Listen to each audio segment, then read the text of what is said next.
Itutuloy natin ang negosyo sa ayaw at sa gusto mo. Kapag ako naupo sa pwesto at naging mayor ako, sisiguraduhin ko sa inyo na ako ang kauna-una ang makakabangga ninyo! Tinatakwil mo na ang pagiging Montenegro mo. Huwag mong pagtatangkaan ang buhay ng tanggol. Apo ko siya. Tinatakwil mo na ako bilang ama. Baliktarin mo ng mundo, rado ko Montenegro ang pipiliin niya. Sino ba bumaril sa inyo? Ang bastaryong anak ni Gustavo. Magtutuos kami ng marites na yan. Wag na wag niyo iboto ang hayop na to! Walang gagawing matino yan! Sisirain niyang buong Manila! Magkaupo ko! Tatanggalin ko lahat ng eskalawag! At ikaw, ang uunahin ko!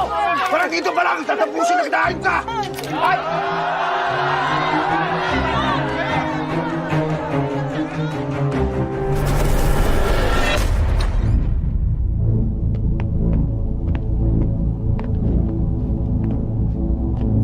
Mr. Montenegro. Slater. Tu es finalement venu. You're late. I think you will never come. I don't think we've met. My apology, Mr. Montenegro. Meet one of my partner, Mr. Charles. He is the one expand to our business, Southeast Asia. Okay. Allons-y. I eat it when people seeking their time, they are more important than me. Let's talk business. Yeah.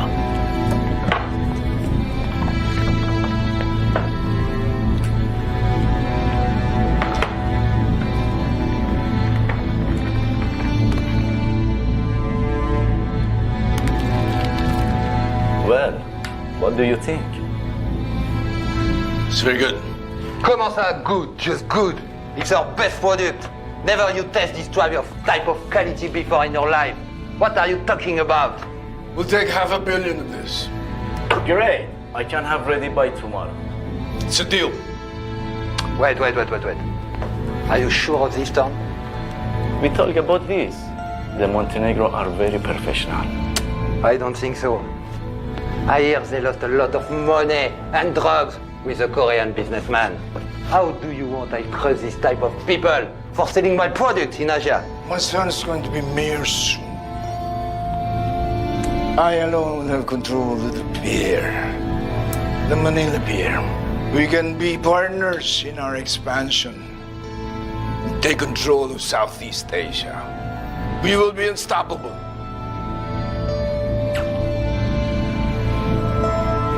Tell look at this way, comrades.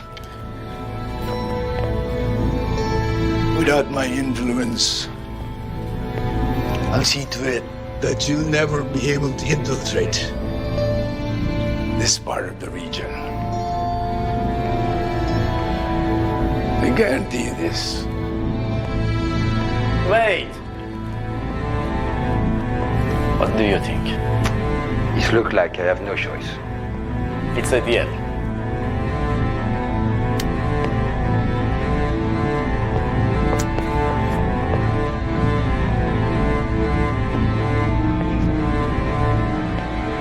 Bistado! Katotong abet, mga kaibigan. Ngayon po ay hinihintay natin dumating ang tatakbong mayor na siya, Tanggol Montenegro. Ito pong si Tanggol Montenegro, ito ang kanyang kauna-unahang pagtakbo sa politika. Hindi makakalimutan ang naganap na pagsabog sa kanyang meeting de avance kung saan namatay ang anak ni Vice Mayor Olivia Guerrero. Kung nakikita niyo po, ay ba'y nagdadasaan na po ang mga tao dito sa Pio Sakay Elementary School. Pagkatapos po ng maigting na kampanya ng mga Guerrero at ng mga Montenegro, ito na ang mahalagang araw kung saan pipili na ang mga taga-Maynila ng kanilang magiging leader. Alam niyo po, ayon sa survey, si Tanggol Montenegro ay may 60% na lamang at ito naman si Miguelito Guerrero ay 40% lamang. Pero subalit ito po at mga kaibigan, hindi yan mahalaga. Dahil ang mahalaga ay kung ano ang pangalan na ilalagay sa balota ng mga taga-Maynila. Bigay mo putok mo! Tanggol! Iwan mo na yan! Iwan mo yung demonyong yan!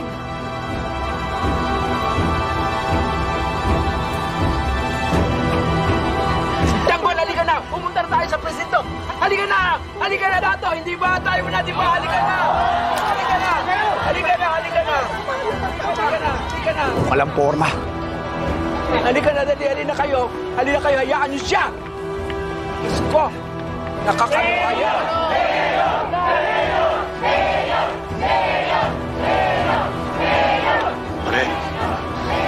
Tama na, pare. Tama na.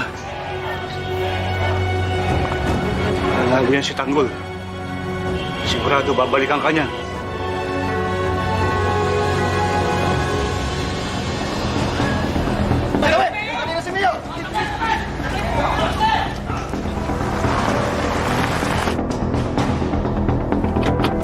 Let's go.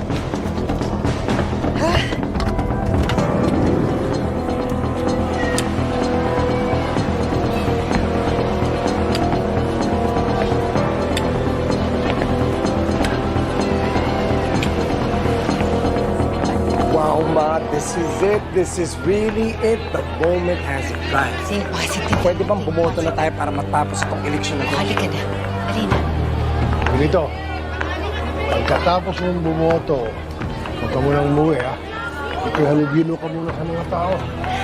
Pasalamat ka sa mga bumoto sa'yo. Of course. Ma, ako nang bahala sa lahat. Ay, Mayor. Mayor. Alam niyo na ang gagawin niyo, ha? Diba? Ana, alam niyo na, ha?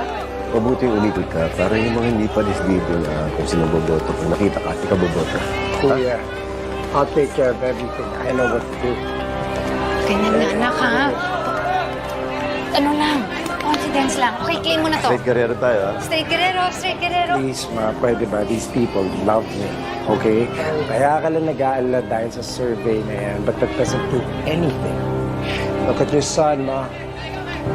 This is destiny. I was born to be mayor. Mayor Guerrero, halika na. Halika na. Let's go.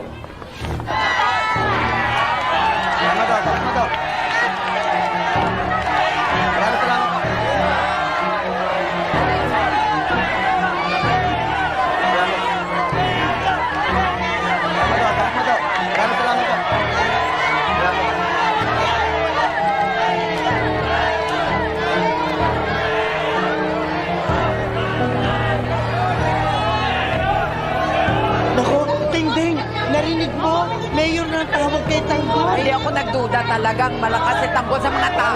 Ngayon pa lang, nararamdam ko na ang victory. Hindi tayo nakakasiguro. Kailangan natin bantayan ang bilang. Kilala ko ang mga Guerrero. Madumay silang magdulaw. Salamat.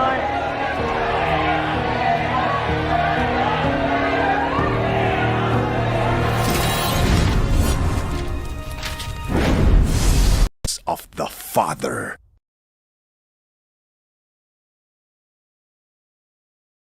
Hi! Straight Guerrero tayo, ha? Straight Guerrero. Straight Guerrero. Straight Guerrero. Hoy, kakalimutan, ha? Partido natin. Straight Guerrero po. Straight Guerrero. Magandang araw po, Mayor Roberto. Hoy, kamusta na ang takbo ng botohan? Wala naman pong problema, Mayor. Maayos po ang eleksyon natin ngayong araw.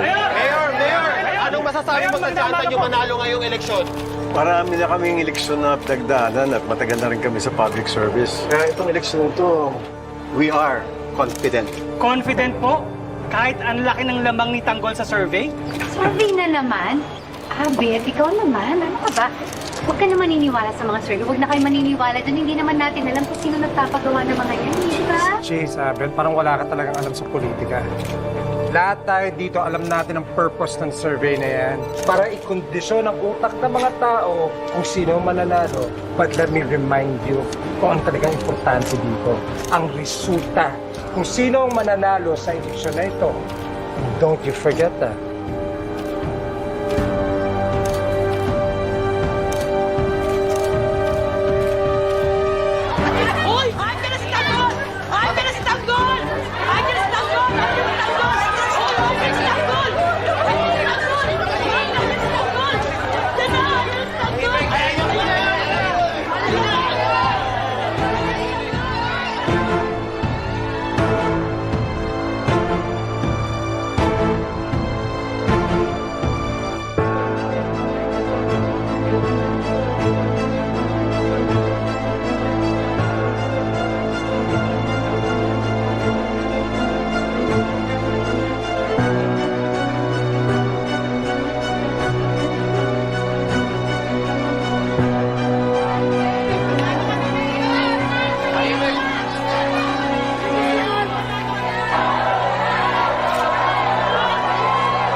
Tanggol.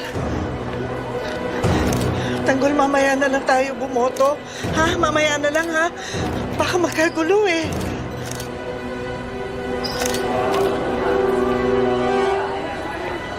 Hindi, Nay. Ngayon na tayo boboto. Hindi ako natatakot sa mga gerero.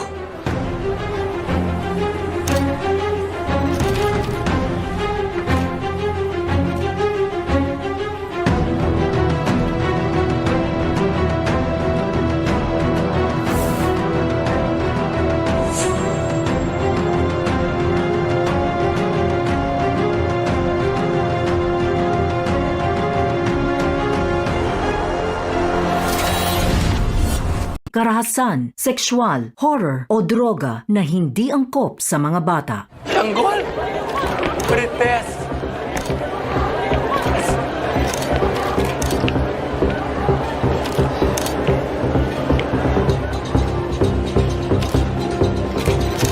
Marites? Salamat, nakita kita uli.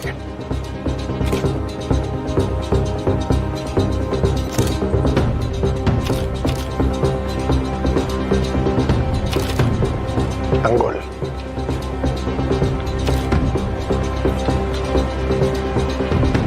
Apo pala kita.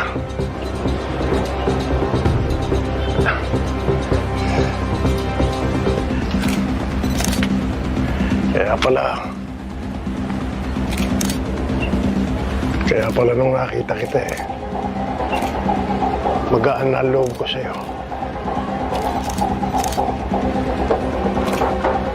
Kahit sino sa inyo ni magilitong mananalo, alam kong magiging magandang kalalagyan ng Maynila.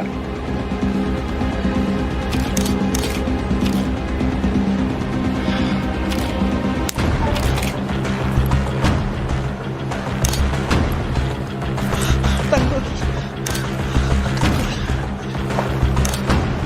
Huwag mo akong hawakan. Hindi kita kadugo. Hindi tayo magkamag-anak. Kayo ang pumatay sa kapatid ko. At hindi ko kayo mapapatawad. Hold your tongue, Tanggol.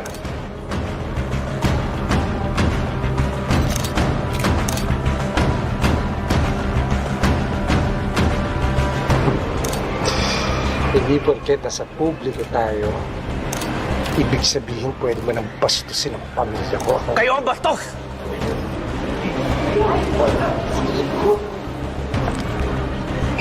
Mula nang pumasok kayo sa politika,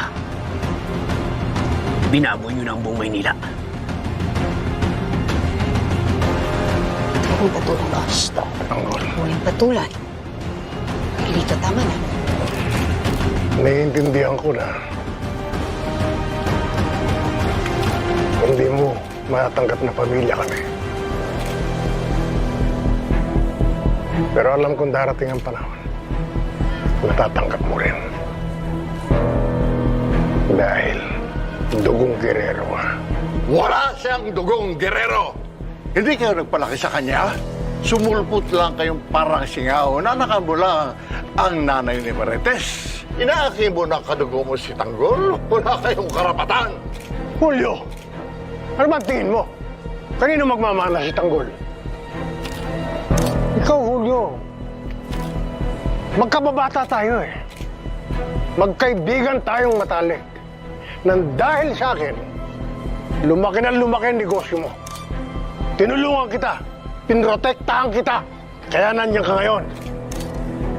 Pagkatapos, pilindeo mo ko? Anong klaseng kaibigan ka? Kaninong pera ang ginamit mo para manalo ka at umwesto yung pamilya mo? Aber, wala kang utang na loob! Ah, ganun? Don Gustavo! Tama na! Parang awa nyo na! Don Julio, tama na! Tanggol! Tama na! Yan. Makinig ka sa nanay mo. Dahil tanggap nyo ng lahat, di ba? Na kami ang mananalo sa eleksyon na ito. Pero mulit na mga tao! At alam na nila kung ano ang mga pagkatao nyo! Kapag ako nanalo, pinapangako ko sa inyo na hindi na kayo makakabalik sa munisipyo! Hanggang sandali lang. Tama na eh. Ayaw namin ng gulo, ayusin natin to. Kaya ikaw, hinahinay ka lang sa pananalita mo. Wala ka namang sapat na experience sa politika. Kaya bago ka magsalita, pag-isipan mo munang mabuti ka, nakakahiya sa marami. Di na, Mayor. Sawang-sawa na kami sa paghihirap. At lahat yun dinanas namin sa lahat ng mga kawalangian nyo! Alam mo, patunayan mo muna na kaya mong manalo. Napakataas ng ambisyon mo eh. Alam mo, masakit yan pag lumagapak ka. Oo nga. Ang yabang-yabang mo naman. Kala mo kung sino ka. Wala ka pa naman napapatunayan, di ba? Huwag ka na nga makisali. Wala ka rin karapatan pagsalita ng anak ko. Marites, ang ingay mo. Tumahimik ka kaya. Tanggol, tama na nga. Halika na. Tama na to, tama na to. Halika na. Halika na, Tanggol. Papa, halika na. Patuloy. Tama na. Papa, halika na. Halika na. Tama na. Hindi natin kailangan to. Tama na. Nay, halika na. Nay. Matilde.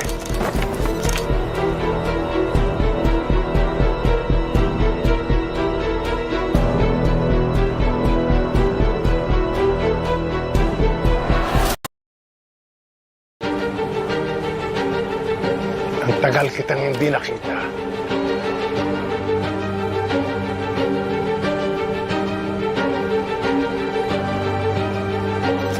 Ang tagal kitang hinanap.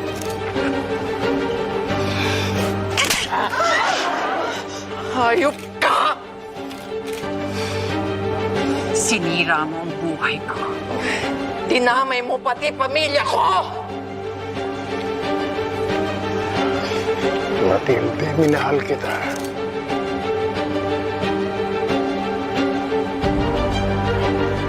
Iniwan mo ako eh.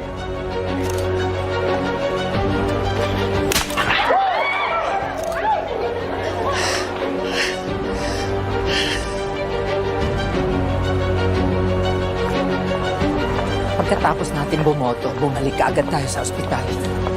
Hindi pwedeng maiwan si Mama doon na mag-isa. Arreglado, Mayor.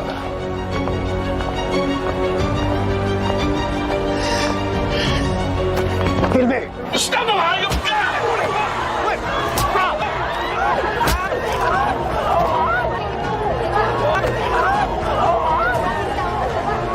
Ano nangyari dito?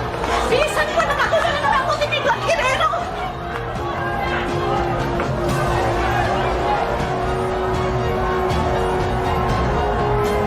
Perfect. Perfect.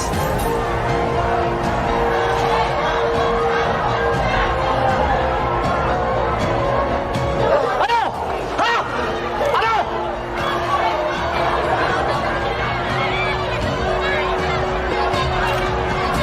Bravo! Miguelito! Ito! Ang gagaling! Ano? Hindi na kayo nagbago? Bakit hindi nyo patapusin to? Magpatayan na kayo!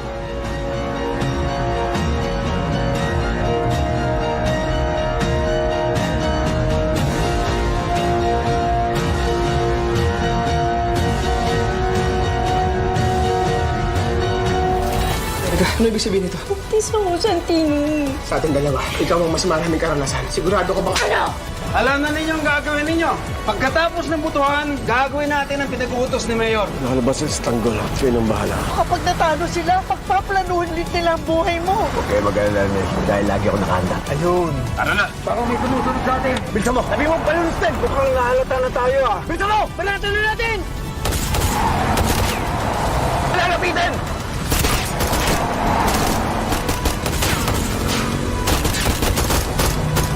Bilisan mo! Bilis! Bravo! Sinaya! Nice! Go!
Thank you.